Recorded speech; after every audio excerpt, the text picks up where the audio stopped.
completed the sides, the bottom part, and you can see what it looks like here. This is upside down, and on the back I put a strip, and this is where the floor will sit for this storage area. And here is the second one. And there's our center piece with the purplish stripe in there. Looks really good. Now, once I got them all together, I thought I'd better put the legs on the table and do some measuring to see if these are going to fit good. And here's the table. So it turned out they weren't going to fit.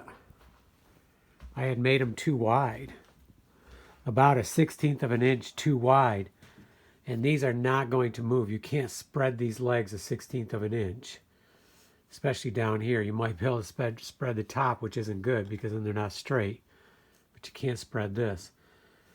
So rather than take them apart and take some off the edge of the outside ones, I decided to arrange my legs in such a way that I would have a single board here on each side. So you can see over there and over here and here. And what I did was I unscrewed this board, only 2 screws in it, and I planed off a 1/16 of an inch on each of the boards to give me an 1/8 of an inch more width. So the legs aren't gonna, it's still gonna be snug. They're still gonna be snug, but it should fit. In doing that, I also numbered the legs.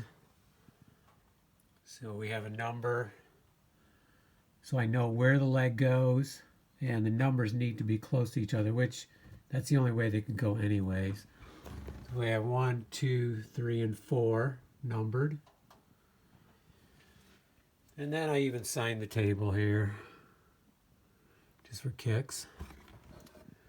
Now, the next part I started was the ends. So we need these end pieces. Now this end piece needs to, I need to be able to somehow twist it, rotate it, set it in, and it needs to set right here. So this is upside down, so it's going to set on this leg here. Now, do I need to somehow have it pulled this way? I don't know yet, but I needed this width. So it turns out it's about 14 3/4. Pretty sure that's what it is. Yeah. Let me measure this one. And I started making them.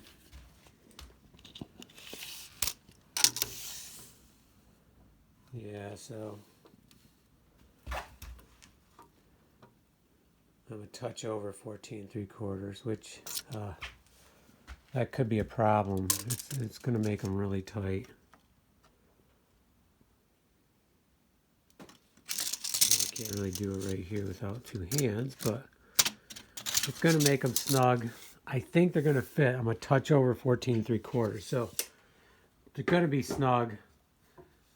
If we get any shrinkage, they're going to fit nice. The problem is, it's going to go in a basement, so it could actually expand. Well, that'll be interesting. See, this would not be as bad though, because if I need to narrow this one up, I could take this strip off right here and trim it down just a touch. So, you know what? I'm not too worried about that because of the way these are made. It's not going to be as big of a deal. If I turn this over, you can see what we did, or what I did.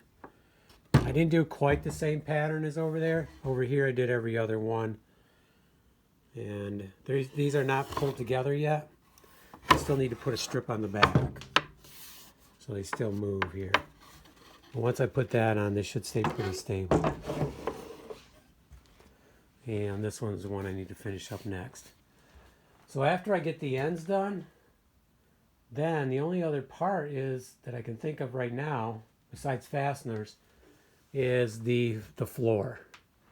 So I did some measuring, and I'm pretty sure if I make it 20 3/8 wide, it'll fit right in there, and I can have a couple screws to screw it down. And that'll hold the sides tight. Now the ends, I'm not sure what I'll do there, but I need to make some type of latch so that these stay in place pretty good. So we're gaining. I'm not going to finish it all up today, but we're definitely gaining, and I can hopefully be doing the floor tomorrow and maybe start oiling. So that's going to be exciting. So there's where we're at. This is upside down, but still looks pretty cool.